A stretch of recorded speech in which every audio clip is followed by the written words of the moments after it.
Hi everyone, good morning. Welcome back to my mini vlog. আমরা সকাল সকাল NJP station পৌঁছে গেছি। মোটামুটি এখন 9:10-15 বাজে হবে। তো এবার আমরা স্টেশন থেকে বাইরে বের হচ্ছি, কারণ ওখানেই আমাদের গাড়ি ওয়েট করছে। তো ফাইনালি আমরা আমাদের গাড়ির কাছে পৌঁছে গেছি। তো এবার এখানে আমাদের লাগেজ তোলা হচ্ছে গাড়িতে। তো এবার আমাদের গাড়ি ছেড়ে দিয়েছে, আমরা বেরিয়ে পড়েছি আমাদের গন্তব্যের উদ্দেশ্যে।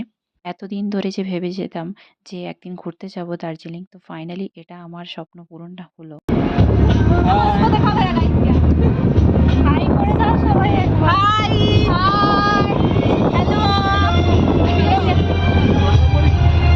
এখন আমরা পাহাড়ের উপরে উঠছি এবং আমরা যাচ্ছি শিটংয়ের পথে। গাড়ির মধ্যে থেকে বাইরের ভিউটা এত সুন্দর দেখতে লাগছে, মানে জাস্ট অসাধারণ, বলে বোঝানো যাবে না। আমরা এখন চলে এসেছি পাহাড়ের একটু ওপরে, রোহিণী বলে একটা জায়গা। তো এই যে এখানে এবার এই রেস্টুরেন্টে আমরা ব্রেকফাস্ট করব। স্টপেজ বলে একটা রেস্টুরেন্ট, এখানে আমরা ব্রেকফাস্ট করছি। এখানে আমাদের ব্রেকফাস্টে ছিল বেশ ফুলকো ফুলকো 3 পিস লুচি, সাথে ছিল আলু ভাজা, ঘুগনি এবং ছোলার একটা তরকারি, ও সাথে আরও একটা ভাজা ছিল।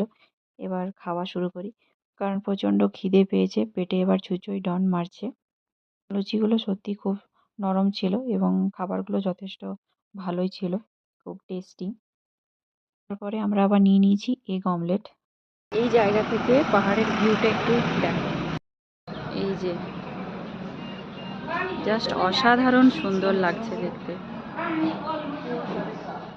আমাদের এই আরও ওপরে ওঠা বাকি আছে। এই যে আমাদের গাড়ি, এই গাড়ি করেই আমরা এবার যাব ওপরে। চলো উপরে গিয়ে দেখা হবে।